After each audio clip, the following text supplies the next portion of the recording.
এই জুলাই অভ্যুত্থানে যে মানুষটার সবচেয়ে ভূমিকা ছিল এবং জোরালো লাইন ছিল 90% পতন হয়ে গিয়েছে, 10% ধাক্কা দাও এই সরকার পতন হয়ে যাবে। সেই নুরুল হক নুরের উপরে কতিপয় কিছু গুন্ডা মস্তানরা তার দলের নাম ধরে উল্লেখ করে বলি, এক বিএনপি গলাচিপা 10 মিলে আসনে আরো একজন মনোনয়ন প্রত্যাশী ও হাসান মাহমুদ তিনি তার অনুসারীদেরকে দিয়ে নুরুল হক নুরের উপরে হামলা করেছে, সেখানকার স্থানীয় নেতৃবৃন্দদের উপরে হামলা করেছে, পার্টি অফিস ভাঙচুর করেছে।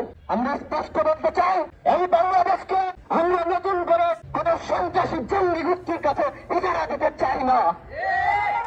এই বাংলাদেশকে, এই বাংলাদেশের মানুষের মন নগদ মস্তিষ্ক আর কাকে দখল করতে দেব না।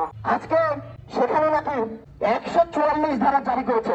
ভাই, অধিকার পরিষদের যে সকল নেতা কর্মী রয়েছে এরা বাংলাদেশে 144 ধারা জারি করলে বন্দুকের নলেজ্ঞতার সামনে দাঁড়িয়ে থাকে জীবন দেওয়ার জন্য। আর এখানে 144 ধারা জারি করেছেন। কাল क्या होगा कुछ नहीं जानेगा, कोई नहीं पता। কাল क्या होगा রে কালিয়া, কাল क्या होगा। আজকে আপনারা যে ধরনের সহিংসতা করে আমাদের নেতা কর্মীদেরকে দমানোর চেষ্টা করছেন, আপনারা কোথায় ভুলে যাচ্ছেন এটা অধিকার পরিষদের নেতা কর্মীরা এরা 14 বছর আগে বনে বাজারে কিংবা ধান খেতে শুয়ে পালাইয়া ছিল না, এরা সামনে থেকে নেতৃত্ব দিয়েছে।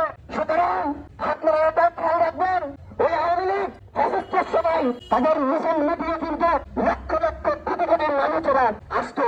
যখন অভ্যুত্থান পরবর্তী বাংলাদেশ দেখা গিয়েছে সেখানে আওয়ামী লীগের লঙ্গির কাঁচাটা ধরার মতো মানুষ কিন্তু পাওয়া যায় না। আপনারা যা করছেন ভাবনা চিন্তা করে করবেন।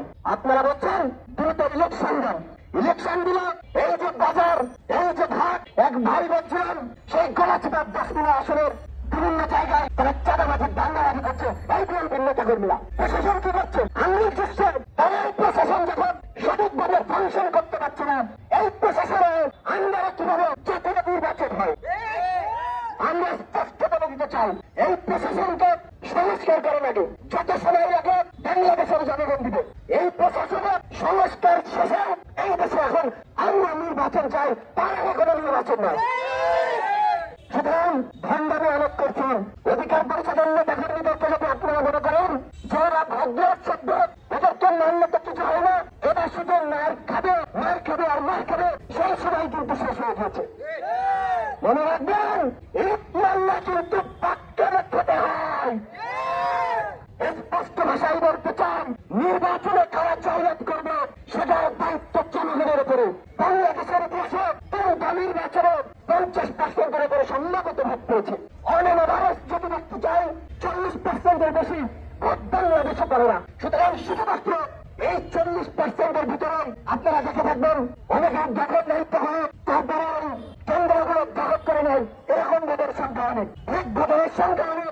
শুধু যদি এই 40%-কে বাদ দেন, বাকি 60% মানুষ কিন্তু এদেশের সাধারণ জনগণ আওয়ামী লীগকে যেভাবে খেপিয়েছে সেই সময় থেকে যদি শিক্ষা না নেন, আওয়ামী লীগের মতো লঙ্গের কাছারে ধরে কিন্তু পালাইয়া কুল পাইবেন না।